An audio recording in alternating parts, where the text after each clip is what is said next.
Tal y como habíamos anunciado, nos place recibir a dos mujeres políticas, trabajadoras, sindicalistas de la lucha social y ex diputadas, como son, desde la izquierda, Luceneida Mejía y Eulogia Familia.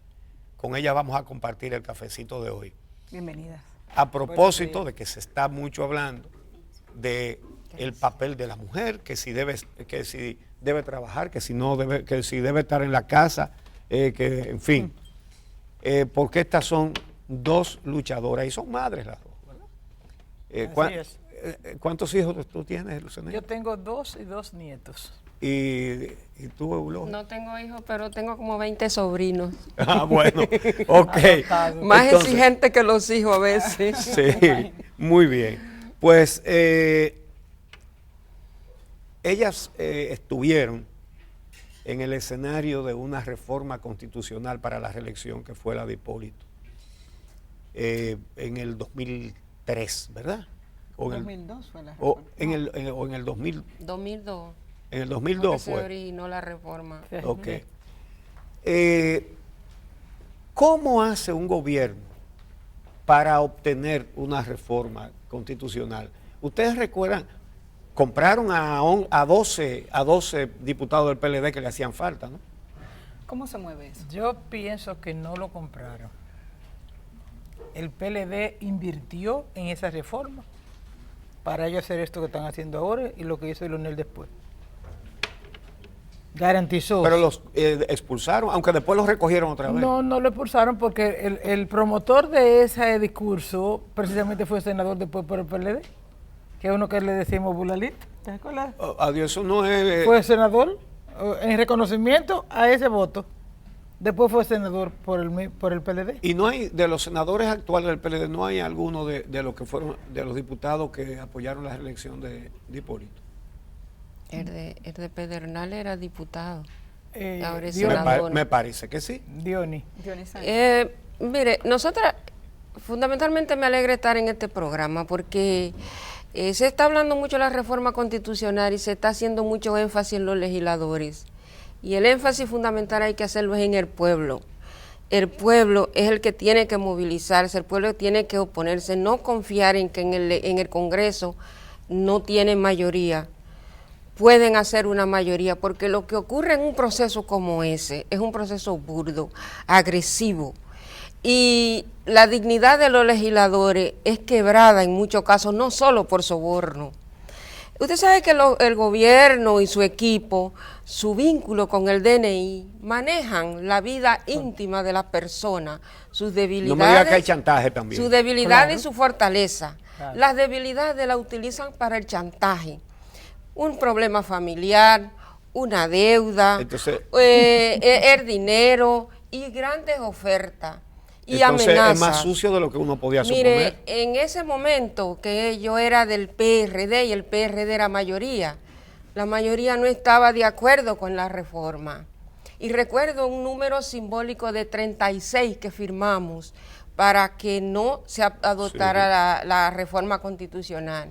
Al final, quedamos 6. ¿Cómo? 6 del PRD que no respaldamos la reforma constitucional. ¿Y qué pasó? Mucha gente que sabíamos que estaban comprometidos con principios del partido de que el reeleccionismo en el PRD no pasaría, al final se quebraron, o porque tenían un hijo funcionario muy alto y le amenazaban con se lo quitaban, o la mujer, o le tiraban a la familia encima. El fin es que la amenaza prevalecía además del dinero de por medio. Y eso provocó también que al momento de la votación hay que tener mucho cuidado, porque hasta algunos que votaron no, estaban contra la reelección y votaron no, pero hicieron quórum. Y otros se Sí, porque es retiraban. una forma también. Y Sí, otros se de retiraban para debilitar el quórum y que no fuera muy pesada la carga hacia los opositores como nosotros. Entonces, ahí se manejan muchas variables que terminan afectando a los legisladores, a lo que te aíslan, te subestiman, te hacen mueca, no te aceptan en nada. El fin es que hay toda una actitud de discriminación contra los oponentes que al final muchos legisladores no lo resisten, aunque se estén oponiendo, y por eso yo creo que la resistencia del pueblo, la movilización de los partidos políticos de oposición que están opuestos a la reelección es lo importante, porque con los legisladores muchas veces, aunque no quieran, son empujados a situaciones como esa. ¿Cómo lograr un balance adecuado cuando sabemos que una persona llega a ocupar un cargo legislativo en base a dos factores importantes? Una, el de la estructura político-partidaria, que le da respaldo, y quisiéramos decir que alrededor de alguna ideología, aunque no estamos viendo eso con la frecuencia que quisiéramos. Y por el otro lado está las cualidades personales de ese individuo. Tenemos esos dos factores que pesan para que alguien llegue ahí. Pensando en esa estructura político-partidaria, ¿cómo lograr el balance adecuado para que ese legislador pueda hacer una vida dentro del Congreso representando a su partido, pero que a la vez no tenga que doblar lo que son sus principios? Manteniendo el vínculo con el sector social. Y sin que eso significa que exacto, si no respalda el partido, entonces sale, pero tiene que haber un equilibrio. ¿Cómo se logra eso? Lo primero es la formación que tenga la persona. O sea, el individuo tiene que tener alguna formación. Yo siempre recuerdo que cuando llegamos al Congreso, una empresa famosa aquí ofreció un almuerzo a los nuevos legisladores. Ajá. Y el presidente de la Cámara me preguntó que si yo iba a ir al almuerzo. Yo le respondí que en mi casa iban a hacer un moro. Porque, sí. ¿Por qué esa empresa me invita a mí a un almuerzo? Si yo no tengo vínculo, yo no lo conozco, ellos no me conocen a mí, ¿por qué me invitas? Ese es el mecanismo, ahí que comienza el mecanismo, el hilo, ¿verdad? Para ir viendo las debilidades de la gente y entonces poder hacerle las propuestas más tarde. Eso que dice Eulogia, ese día de la reforma, eso fue un día histórico porque al final quedamos ella y yo como dos extrañas, ¿verdad? Y inclusive hubo manifestaciones hasta de intentos de agresión dentro del... ¿Física? Claro, porque a un legislador se fue moviendo para acercárseme, para agredirme, ¿verdad? Entonces, porque yo tomé un turno y el turno no le gustó. Y entonces esa discusión que se hizo, ¿verdad? Fue bastante dura. ¿Qué tú planteaste ahí? Bueno, yo planteé primero que no era correcto que el PRD asumiera la postura de la reelección, pero hasta en respeto a José Francisco Peña Gómez, en ese momento. La respuesta que me dio alguien fue bastante burda, y planteé, entonces alguien me dijo que yo como partido no tenía votos para estar ahí. Sí, porque tú porque llegaste en una alianza, tú eras del MIUCA, ¿no? Sí, y llegaste en la alianza con el PRD. Entonces yo le dije una respuesta, no importa en la boleta que yo haya llegado aquí. Aquí somos diputados y diputadas todos y tenemos el mismo derecho. Por tanto, yo estoy opuesta y que conste en acta que yo no voto por esa iniquidad aquí.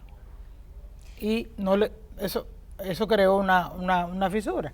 Pero previo a llegar al día de la reforma, que es lo que yo estoy de acuerdo con lo que Eulogia dice, el pueblo tiene que movilizarse para mantener la institucionalidad del país.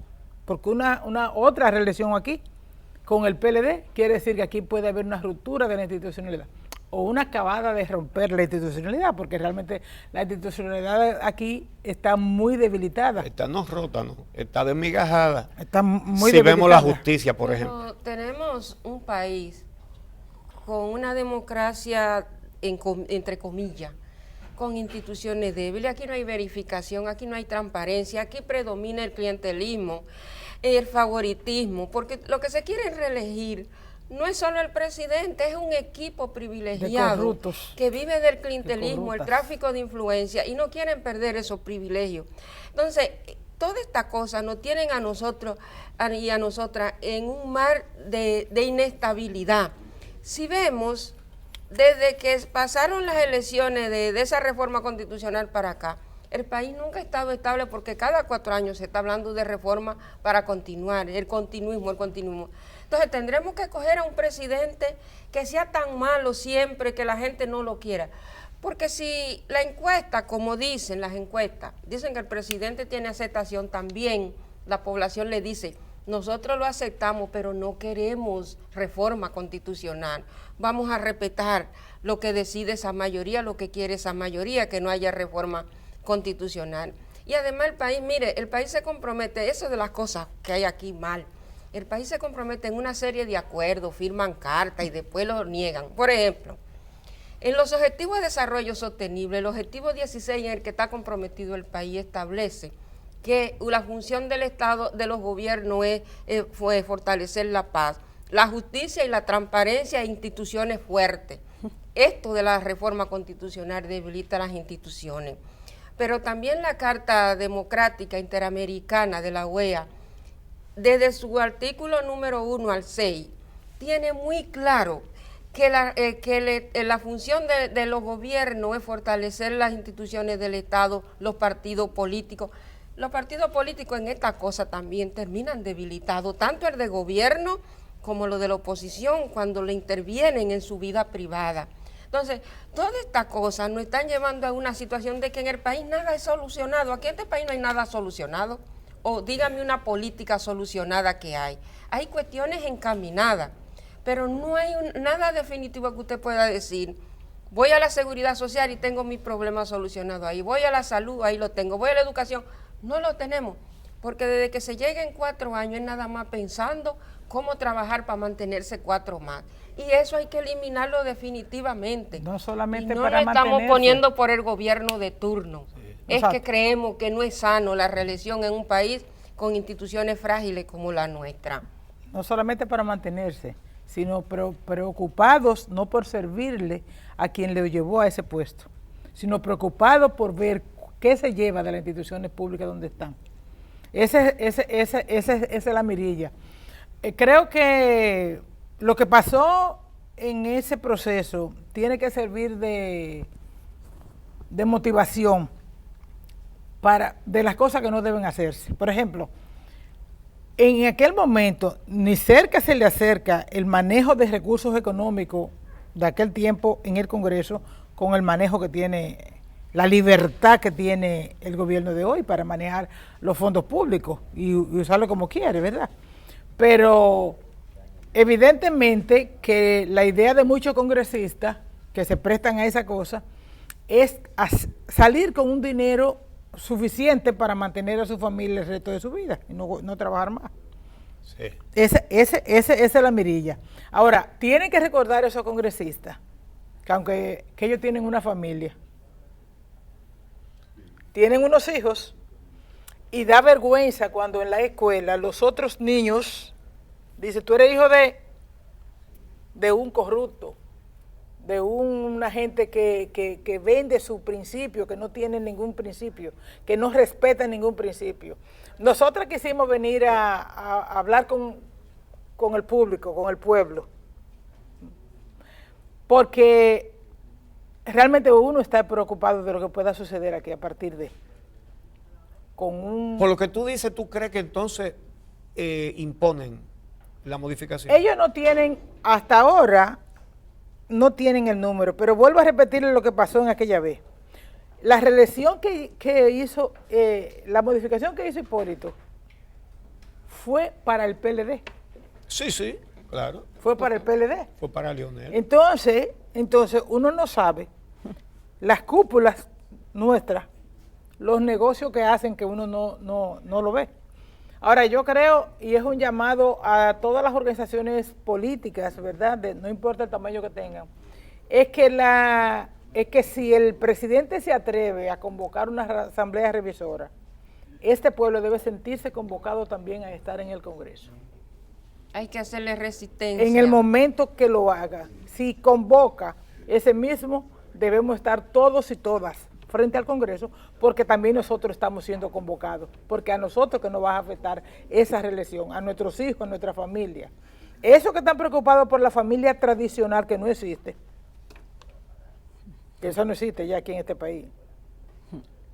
Esos que están preocupados por eso tienen que preocuparse por el futuro de la familia dominicana en el aspecto político. Nosotros no podemos volver al espectáculo de diputados llorando porque le impusieron la reelección. ¿Ustedes vieron eso? Diputada que lloraba. Diputada llorando.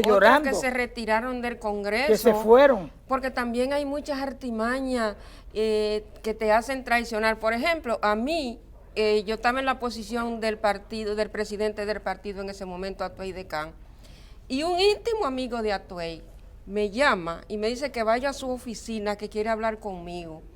Yo voy porque yo creo que me va a decir. Entonces, para decirme que, mira, te mandó a decir a Atuey que te retire de ahí, que te vaya. Le digo yo, ¿y por qué no me lo dice a mí? Dice, no, él me dijo que te lo dijera a ti.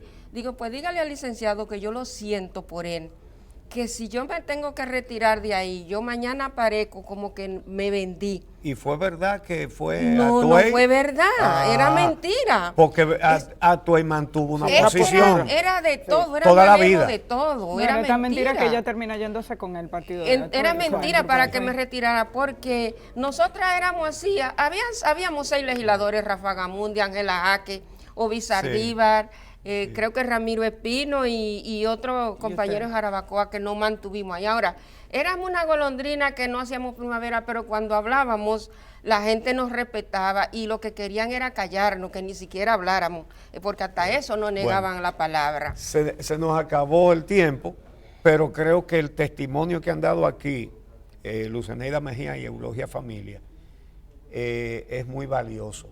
He ahí a 2 legisladoras serias que asumieron su papel como hacedoras de leyes con toda la seriedad que requiere una función tan delicada y que mantuvieron su honestidad. Pero ya nos han explicado a todos aquí cómo es que se manejan estas cosas, con bajeza y suciedades, hasta de averiguarle la vida privada, a ver qué tropezón le encuentran para amenazarlo con eso. A ver qué deuda Son tengo. delincuentes, eso es delincuencia. A ver qué deuda tengo. Muchísimas gracias a gracias. ambas. Vamos a hacer ustedes. la pausa. Cuando regresemos, vamos a hablar con el embajador dominicano ante la UNESCO, José Antonio Rodríguez, y con Domingo Contreras, quien dirige Dominicana Limpia. Tienen un proyecto relacionado con la ciudad. Vamos a ver de qué se trata.